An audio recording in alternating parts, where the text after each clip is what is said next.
Welcome all of you guys in the today geometry session. और आज के video में देखेंगे कॉन्ग्रुएंस ऑफ ट्रायंगल्स।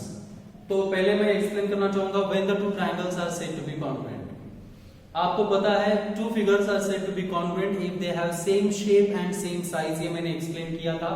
अगर दो फिगर के साइजेस और शेप अगर सेम टू सेम हो तो उन्हें हम कॉन्ग्रुएंट फिगर्स कह सकते हैं। जैसे कि आपका left hand and right hand, two hands are the congruent because they have same shape as well as they are same in sizes.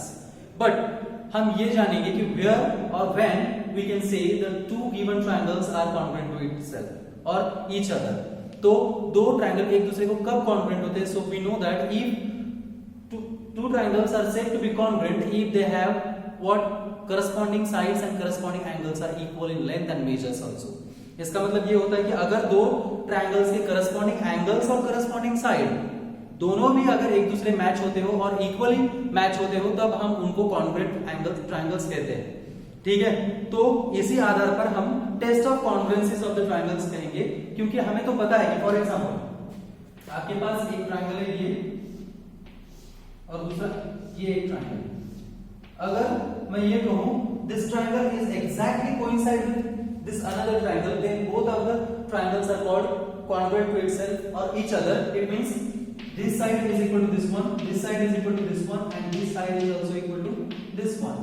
तो ये corresponding sides equal हुए। अब this angle is congruent to this angle, this is congruent to this one, and this last one is congruent to last one. अब हम यहाँ पे notice कर सकते हैं in the figure all three angles of first triangle are congruent to the three angles of other triangle, and all three sides of first triangle are also equal to the three sides of the other triangle. So hence such triangles are called congruent triangles. But अब हम देखने वाले हैं test of congruencies. So what is test of congruencies? ये test of congruencies क्या होती है? Test of congruencies are the bunches और the group of such conditions that are required to prove given two triangles are congruent to each other. इसका मतलब ये होता है कि दो ट्रायंगल एक दूसरे को कॉन्ग्रुएंट है या नहीं है, इसको वेरीफाई करने के लिए हमें पूरे यहाँ पे जो 6 के 6 कंडीशंस है वो फुलफिल करने की जरूरत नहीं है। अगर कुछ लीस्ट कंडीशन को भी दो ट्रायंगल फॉलो करते हैं तो उनको हम कॉन्ग्रुएंट कह सकते हैं। That criterias are called test of congruencies. उनको हम test of congruency of triangle कहते हैं। तो यहाँ पे मेंशन करते हैं टेस्ट ऑफ कॉन्ग्रुएंसी। यहाँ पे आपको समझ में आ गया कि व्हाट इज कॉन्ग्रुएंट ट्रायंगल्स। तो टेस्ट ऑफ कॉन्ग्रुएंसी, तो कॉन्ग्रुएंसी के टेस्ट हम देखने वाले हैं। तो मैं आपको बता दूं कि टेस्ट ऑफ कॉन्ग्रुएंसीज आपकी बुक में 4 दी है, वो एक प्रिंट मिस्टेक है। हालांकि टेस्ट ऑफ कॉन्ग्रुएंसीज 5 होते हैं। दैट इज पहली SSS, दूसरी SAS टेस्ट, तीसरी ASA टेस्ट और चौथी SAA test and the last one that is RHS test, that is called hypotenuse side test. तो ये 5 टेस्ट ऑफ कॉन्ग्रुएंसीज आज हम यहाँ पे देखने वाले हैं। लेकिन इससे पहले मैं आपको एक पॉइंट बताना चाहूंगा, that is the 1-to-1 correspondence. 1-to-1 correspondence, what is 1-to-1 correspondence? अब ये 1-to-1 करस्पॉन्डेंस क्या है कि जैसे कि फॉर एग्जांपल मेरे पास दो ट्रायंगल्स हैं, एक और दो। ये ट्रायंगल है सपोज ABC और ये ट्रायंगल है आपका PQR। अब इसका 1-to-1 करस्पॉन्डेंस क्या होता है? 1-to-1 correspondence is the proper pairing of the vertices of two triangles. 1-to-1 correspondence को हम कहते हैं कि दो ट्रायंगल के वर्टेक्स की जोड़ियां बनाना, उसे हम 1-to-1 करस्पॉन्ड कहते हैं। जैसे कि vertex A correspond to vertex P, it means P correspond to A, vertex B correspond to Q, it means Q correspond to B, and vertex C correspond to R, it means R correspond to C। जहां पे मैंने दोनों side में arrow दिखाया है, इसका मतलब A P को correspond है तो P A को भी correspond होता है। This is called 1-to-1 correspondence। हम इसे 1-to-1 correspondence कहते हैं। अब ये 1-to-1 correspondence हम कितनी बार रिप्रेजेंट कर सकते हैं? तो मैं आपको बताना चाहूंगा कि कुल 6 बार आप 1-to-1 correspondence रिप्रेजेंट कर सकते हो किसी भी दो ट्रायंगल के वर्टिसेस से। अब वो कैसे होता है यहाँ पे हम देखेंगे कि सपोज ABC इसका एक ऑर्डर है, तो ABC 1-to-1 correspond to PQR होगा। ये पहला 1-to-1 करस्पॉन्डेंस है।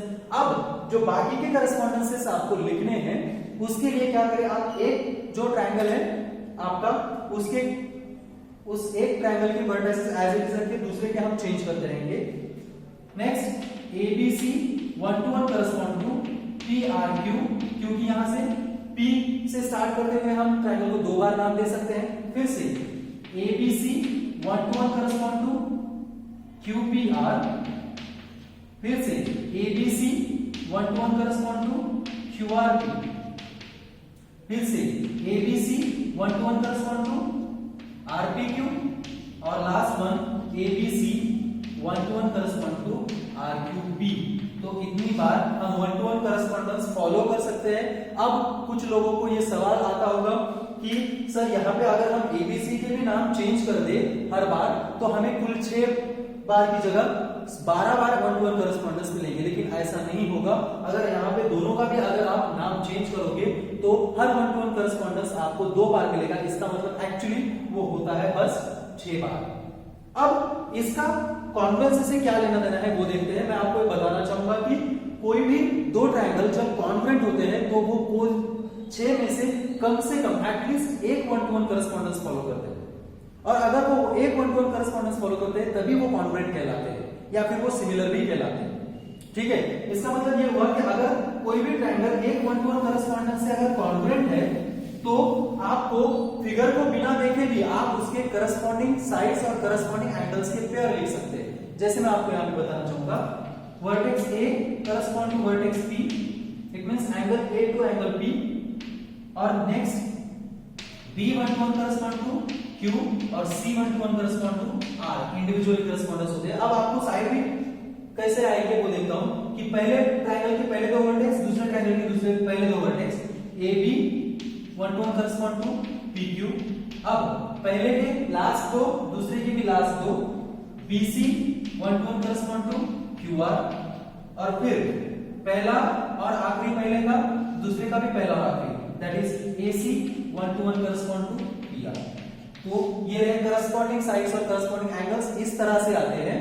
इसका मतलब ये हुआ कि अगर दो ट्रायंगल्स को कॉन्ग्रुएंट आप प्रूव कर दे हो तो वो कोई तो भी एक 1 to 1 करस्पॉन्डेंस फॉलो करेगा, और उसी 1 to 1 करस्पॉन्डेंस के आधार पर उसके करस्पॉन्डिंग साइड्स और करस्पॉन्डिंग एंगल्स इक्वल आएंगे।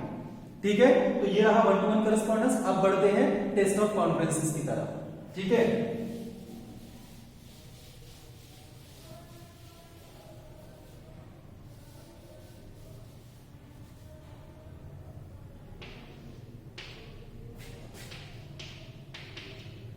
तो पहली टेस्ट ऑफ कॉन्ग्रुएंसी हम देखते हैं यहां पे। First test S S S test. ये यस यस यस टेस्ट क्या है ये मैं एक्सप्लेन करूंगा। फॉर एग्जांपल यहां पे मैं इक्वल साइन और आइडेंटिकल मार्क से कुछ साइड शो कर रहा हूं, तो इसके आधार पर हम एस एस एस टेस्ट समझ लेंगे। पहले मैं आपको बता दूंगा what is the statement of S S S test. For a given correspondence if all three sides of a triangle are equal to the corresponding three sides of other triangle, then the triangles are congruent by SSS। यहाँ पे मैंने corresponding ये word use किया है। इसका मतलब ये है कि अगर correspondence ठीक होगा तो ही corresponding sides और corresponding angles आएंगे। ठीक है, तो यहाँ पे आप नोटिस कर सकते हो कि यहाँ पे 1 to 1 correspondence है ABC 1 to 1 correspond to PQR, आपका correspondence है ये। अब इसी correspondence से हम यहाँ पे ये कह सकते हैं if in triangle ABC and triangle PQR if क्या segment or side AB congruent to side PQ, proper correspondence follow हो रहा है। if side AB congruent to side PQ, side BC congruent to side QR और side AC congruent to side PR। अगर किसी एक correspondence से corresponding sides अगर equal आते हैं then we can say that then triangle ABC congruent to triangle PQR by SSS is the congruence. इसका मतलब अगर एक ट्रायंगल के तीनों साइड दूसरे ट्रायंगल के तीनों करस्पॉन्डिंग साइड से इक्वल है तो both triangles are congruent by SSS test। तो ये रही आपकी पहली टेस्ट। अब मुड़ते हैं सेकंड टेस्ट ऑफ कॉन्फ्रेंस की तरफ, वो है आपकी एसएएस टेस्ट। अब एसएएस टेस्ट में यहाँ पे थोड़ी तब्दीली करेंगे, वो क्या है वो देखते हैं। चलिए यहाँ पे थर्ड साइड का कुछ काम नहीं है, हमें दो ही साइड जरूरी है। यहाँ पे मैं आपको एक लॉजिक बताता हूँ कि एसएएस कैसे आइडेंटिफाई करते हैं। यहाँ पे ए दो साइड के बीच में है, इसका मतलब साइड एंगल एंड साइड दो एस के बीच में ए है, इसका मतलब यहाँ पे भी दो साइड के बीच का एंगल होगा, दो साइड के बीच का एंगल। अब हम ये कह सकते हैं कि अगर एक ट्रायंगल के दो साइड दूसरे ट्रायंगल के दो साइड से इक्वल है और करस्पॉन्डिंग जो उनके बीच के एंगल्स है उन्हें हम इंक्लूडेड एंगल्स कहते हैं, वो अगर इक्वल है तो दोनों ट्रायंगल्स कॉन्ग्रुएंट होंगे एसएएस। तो चलिए यहाँ पे भी हम करस्पॉन्डेंस लिखते हैं। अब मैं थोड़ा एक चेंज करूंगा करस्पॉन्डेंस। फॉर एग्जांपल मैं यहाँ पे आर लिखता हूं, यहाँ पे अब आप कहने को तो कह सकते हैं कि ट्रायंगल एबीसी और ट्रायंगल पीक्यूआर, लेकिन इनका प्रॉपर करस्पॉन्डेंस अब ट्रायंगल एबीसी और ट्रायंगल पीक्यूआर नहीं होगा, तो करस्पॉन्डेंस होगा एबीसी 1 to 1 करस्पॉन्ड टू पीआरक्यू। यहाँ पे करस्पॉन्डेंस चेंज होता है और करस्पॉन्डेंस जो भी बदले आपको वो करस्पॉन्डेंस मेंटेन करना है कॉन्ग्रुएंसी के, ठीक है। तो यहाँ पे फिर से हम देखते हैं ABC for given correspondence 1 to 1 correspond to पीआरक्यू। अब इसी से हम कह सकते हैं इफ, फिर से एक बार बता दूं what is SAS. If two sides of a triangle are congruent to the corresponding two sides of other triangle and corresponding included angles are equal, then the triangles are congruent by SAS test। ठीक है, तो यहाँ पे हम notice करते हैं two sides of triangle ABC are equal to the corresponding two sides of triangle PRQ and corresponding included angles B and angle R are equal, so hence the triangles are congruent by SAS test। तो यहाँ पे लिखते हैं if side in triangle ABC and triangle PRQ, in triangle ABC and triangle PRQ,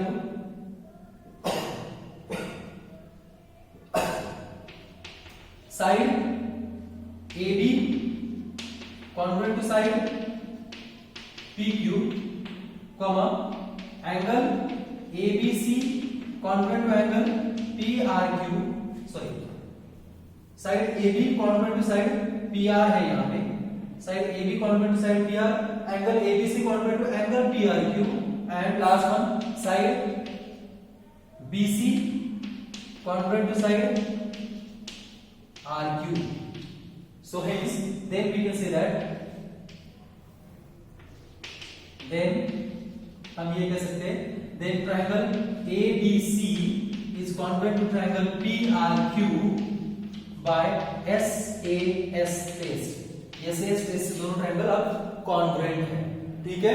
तो ये रहा आपका second test of congruency. अब चलते हैं third test of congruency, that is ASA। तो मैं आपको फिर से एक बार बताऊंगा कि क्या डिफरेंस है, थोड़ा सा डिफरेंस है SAS में और ASA में। ये नियर अबाउट दोनों same to same test of congruency से, थोड़ा फर्क है। यहाँ पे एक दोनों S के बीच में है, अब आपको दो A के बीच में S लिखना होगा, ठीक है। यहाँ पे भी फिगर में थोड़ा चेंज होगा। ये जो साइड है आपकी, हम इसको इरेज करते हैं और अब दो एंगल्स लिखते हैं। इसका मतलब यहाँ पे एंगल Q सॉरी C और यहाँ पे एंगल R लिखते हैं, ठीक है। इनको आइडेंटिकल मार्क्स दिए। अब बीच की साइड BC और QR है, इसका मतलब दो एंगल्स के बीच साइड, दो एंगल्स के बीच साइड, दैट इज दो एंगल के बीच यस, ठीक है। तो अब देखते हैं फिर से एक बार करस्पॉन्डेंस चेंज करें, तो हम करस्पॉन्डेंस चेंज करते हैं यहाँ पे।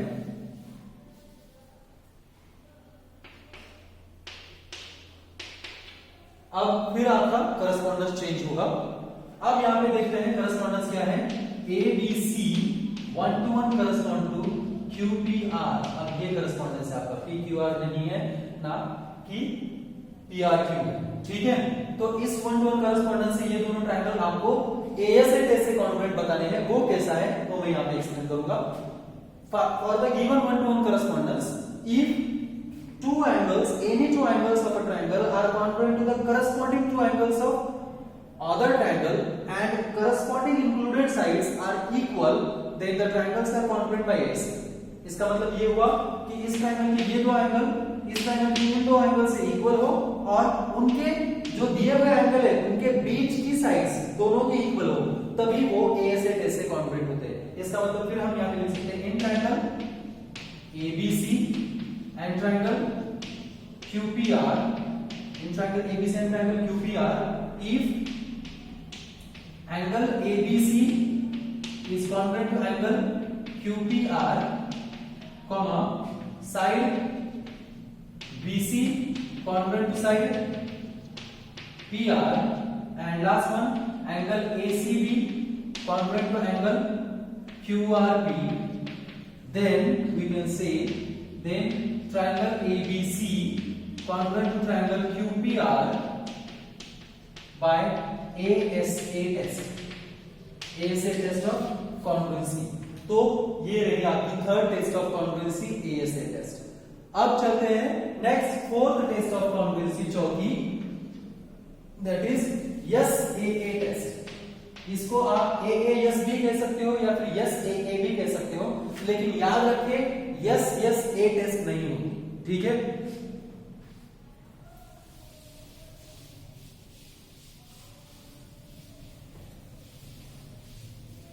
अब देखते हैं SAA टेस्ट क्या है, ठीक है।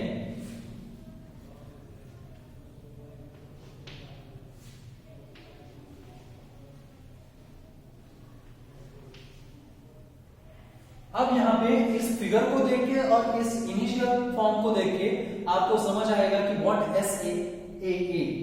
अब तक आपने देखा था कि SAS में या फिर ASA में या तो एंगल दो साइड के बीच में था या फिर साइड दो एंगल के बीच में थी, लेकिन अब आपको रुक करना है कि यहाँ पे साइड दोनों एंगल के बाजू में है। इसका मतलब दो एंगल एक साइड में है और साइड एक साइड में है। तो यही हम यहाँ पे देख सकते हैं कि यहाँ पे दिए हुए दो एंगल है B और C, बट उनके बीच की नहीं होने वाली साइड है AC, उनके बीच की AC साइड नहीं है। यहाँ पे भी P और R दिए है और QR other than beach side, ठीक है। तो अब इसका स्टेटमेंट क्या कहता है, for a given correspondence if any two angles of a triangle are congruent to the corresponding two angles of other triangle and corresponding non-included sides are equal, then they are congruent by SAA। अभी तक हमने देखा था कि corresponding included side, अब हम देख रहे हैं corresponding non-included sides are equal, then the triangles are congruent by SAA test, ठीक है। तो यहाँ पे non-included side है, फिर यहाँ पे मैं इनका correspondence चेंज करूंगा,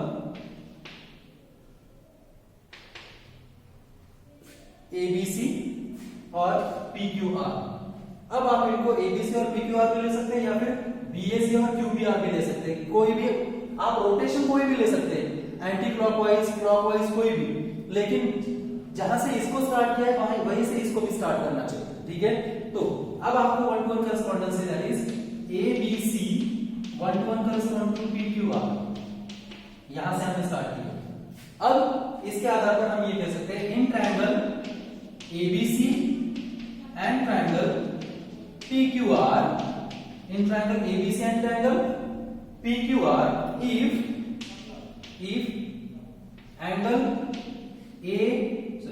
angle BAC congruent to angle QPR, comma angle BCA congruent to angle QRP and side BC congruent to side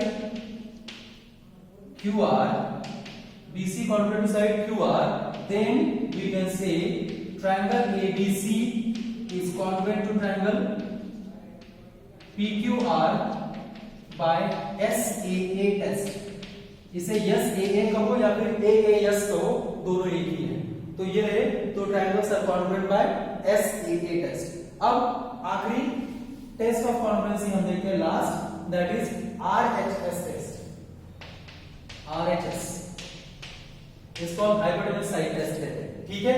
तो RHS टेस्ट सिर्फ राइट एंगल ट्रायंगल को ही अप्लाई होगा, क्योंकि हाइपोटेन्यूज सिर्फ राइट एंगल ट्रायंगल को होता है, ना कि अदर किसी टाइप ऑफ ट्रायंगल्स के लिए। तो इसका मतलब ये है कि RHS test is only applicable for the right angle triangles, ठीक है। तो चलिए यहाँ पे दो right angle triangle triangles draw करते हैं हम।